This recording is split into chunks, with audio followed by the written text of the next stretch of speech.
تو اللہ نے جو ہمیں مال خرچ کرنے کا حکم دیا وہ اللہ اور بندے کے تعلق کی وجہ سے. دیکھو جب آپ کو کسی سے محبت ہوتی ہے تو محبوب پر پیسہ اس کی ضرورت کی وجہ سے خرچ نہیں کیا جاتا, بلکہ اپنا اور محبوب کا تعلق ثابت کرنے کے لیے اس کے ثبوت کے طور پہ پیسہ خرچ کیا جاتا ہے. آپ کی شادی ہو گئی کسی مالدار گھرانے میں, لڑکی بڑی لینڈ لارڈ,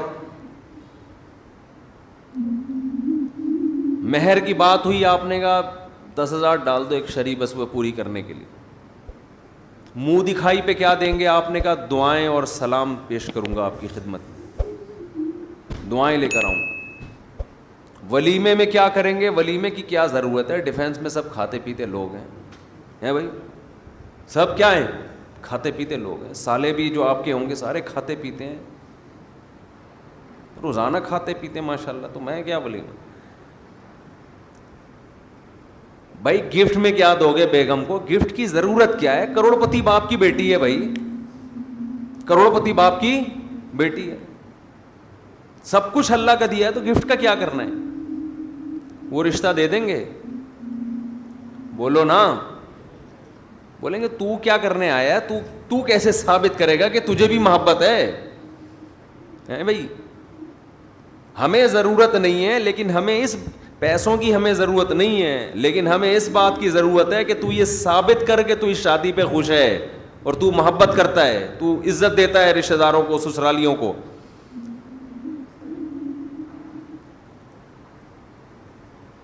تو ملک میں غربت ختم ہو چکی ہو, کوئی غریب نہ ہو, کسی کو ضرورت نہ ہو, پھر بھی اللہ کیا کہتا ہے؟ آپ نے مال خرچ کرنا ہے. یہ نماز کی طرح ضروری ہے. اہل ایمان کی علامات میں سے وہ تلاش کرتے رہتے ہیں اللہ کو خوش کرنے کے لیے پیسہ نکالنا ہے, پیسہ. اب آپ ڈرے ہوئے ہوں گے مفتی صاحب اب مانگیں گے چندہ ٹائٹ والا.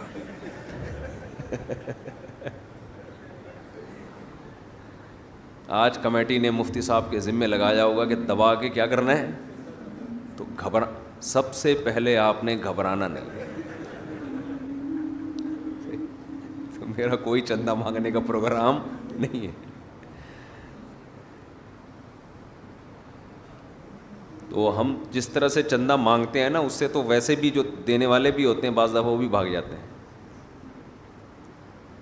میرا کہیں یورپ کا ویزا لگنے والا تھا تو کسی نے شکایت کر دی کہ یہ آئے گا چندہ مانگے گا, تو جو بلانے والے تھے وہ پیچھے اڑ گئے. تو میں نے ان سے کہا کہ میں قطعاً نہ میرا یورپ میں آگے چندہ مانگنے کا ارادہ تھا اور آپ کے خرچے پہ آنے کا ارادہ بھی نہیں تھا. تو آپ سے تو رابطہ کیا, ویزا لگ جائے گا تو ہم اپنے خرچے پہ جائیں گے. تو پتہ نہیں مولویوں کا کیا امیج لوگوں نے دماغ میں بٹھا لیا ہے. تو میرے بھائی آپ کو جو ہم ترغیب دے رہے ہیں, اور یہ آپ کو نہیں, یہ میں اپنے آپ کو بھی دے رہا ہوں. میں تو جب بیان کرتا ہوں تو سب سے زیادہ میں ڈر رہا ہوتا ہوں کہ میں کتنا اس معیار پہ پورا اترتا ہوں. اللہ مجھ سے پوچھے گا تو ادھر تو بڑا فنٹر بنا ہوا تھا ممبر پہ بیٹھ کے, تو کیا کر رہا ہے. تو یہ مجھے خود بھی ڈر لگ رہا ہوتا ہے کہ ہم کون سا کوئی سخاوت کے دریا ہیں. تو قرآن نے بیان کیا وَيْلٌ لِّكُلِّ هُمَزَةٍ لُّمَزَةٍ الَّذِي جَمَعَ مَالًا وَعَدَّدَا. تباہی ہے اس شخص کے لیے جو مال جمع کرتا ہے اور گن گن کے رکھتا ہے. یہ چائنا والوں پہ سوٹ کرتی ہے یہ چیز, جنہوں نے کروڑوں روپے کے قبرستان خریدے ملیشیا میں. نہیں بتایا, دکھائی میں نے ویڈیو, ایک پیسہ لے کے دفن ہو جاؤ.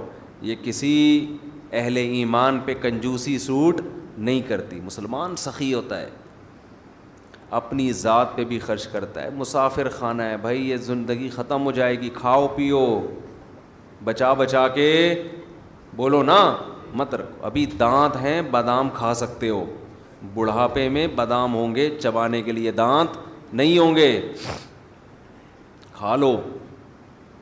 یقول العبدی مالی مالی, بندہ کہتا ہے میرا مال میرا مال. حدیث میں آتا ہے, آپ نے فرمایا تیرا مال وہ ہے جو کھا کے ختم کر دیا پہن کے پرانا, باقی تیرا نہیں ہے, مرے گا وارثوں میں بٹے گا.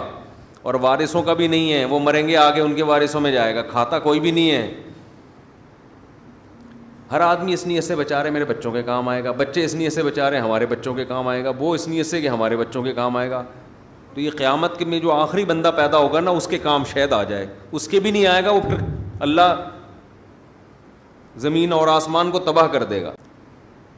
اللہ نے بہت زیادہ دیا ہے تو ٹھیک ہے, بچوں کے لیے بھی کچھ روک لو, کچھ پراپرٹی لے کے ڈال دو, حدیث میں ترغیب ہے, بالکل لاوارث نہ چھوڑو, لیکن اس کی بھی ایک لمٹ ہو نا.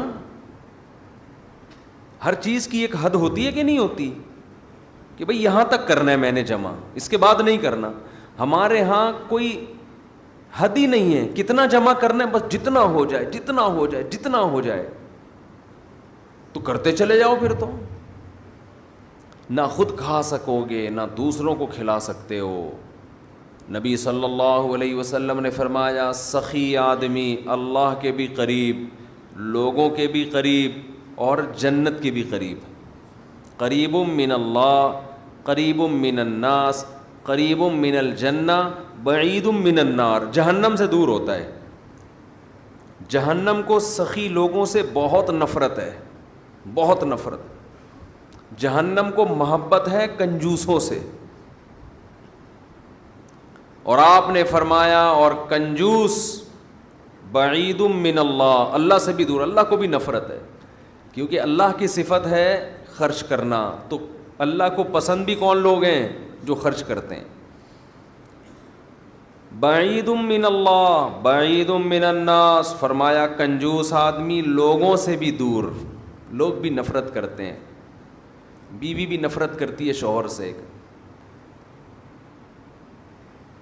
کھلانے میں کنجوسی کرتے ہیں نا بعض میاں.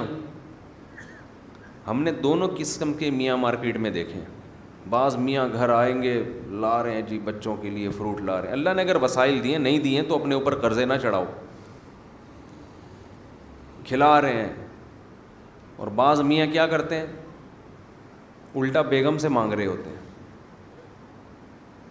اور میں نے ایک بیان کیا نا موسیٰ علیہ السلام پر, کہ موسیٰ علیہ السلام صحت مند بھی تھے, امانت دار بھی تھے. تو ان کے والد نے کہا کہ اگرچہ ابھی کماتے نہیں ہیں لیکن کمانے کی طاقت ہے, تو بیٹی ان کے حوالے کر دی, داماد بنا لیا ان کو.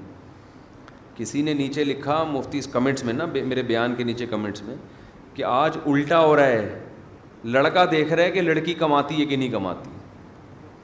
کتنی بےغیرتی کی بات ہے. ہم تو اس پہ لوگوں کو ترغیب دے رہے ہیں کہ لڑکا اگر نہیں بھی کما رہا, طاقت ہے کمانے کی, تو شادی کر دو. اس سے اوپر کا درجہ یہ ہے کہ چلو عملاً کما رہا ہو وہ, لیکن آپ تو بالکل ہی الٹے ہو گئے نا. بالکل ہی کیا ہو گئے, بالکل ہی الٹے, بےغیرتی کی انتہا ماشاء اللہ.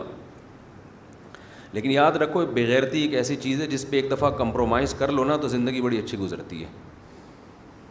یہ میں آپ کو بتا دوں, اگر آدمی ایک دفعہ یہ تہیہ کر لے کہ میں نے بےغیرت بن کے زندگی گزاری ہے, پھر ٹینشن نہیں ہے. ایک دفعہ یوں کر کے جھٹک دو, یوں کر کے نا ایک دفعہ. وہ میں اکثر ایک چٹکلا سناتا ہوں نا. ایک آدمی کے لیے رشتہ آیا تو لڑکی کے ابا نے کہا کہ ہم اپنی بیٹی تمہیں اس شرط پہ دیں گے کہ تمہیں گھر داماد بننا پڑے گا. اس کو ایک دم غیرت آ گئی, ایک دم ضمیر جاگ گیا, گھر داماد تمہارے ٹکڑوں پہ پلوں گا میں, ہیں؟ لیکن دل میں خیال آ رہا ہے مزے کتنے ہیں یار, کوئی خرچہ ہی نہیں ہے, کوئی ٹینشن نہیں ہے, مزے کتنے ہیں, فری میں گھر بھی مل جائے گا. اب ضمیر ملامت کر رہا ہے کہ بے غیرتی ہے, تو ضمیر کی آواز کبھی زبان پہ آ رہی ہے یہ بے غیرتی, لیکن ادھر عقل کیا کہہ رہی ہے, بھائی مزے کتنے ہیں. تو شروع میں تو بڑا جوش میں آیا, یہ بے غیرتی قبول ہے. شروع میں کہتے یہ بے غیرتی گھر داماد تمہارے ٹکڑوں پہ قبول ہے. ایک دم جھٹک دیا نا کہ نکالو یہ غیرت ویرت کے خیال. تو اس لیے میں کہتا ہوں ایک دفعہ یہ غیرت اور یہ سب اس طرح کی جو چیزیں ہیں نا جو آدمی کو جھنجھوڑ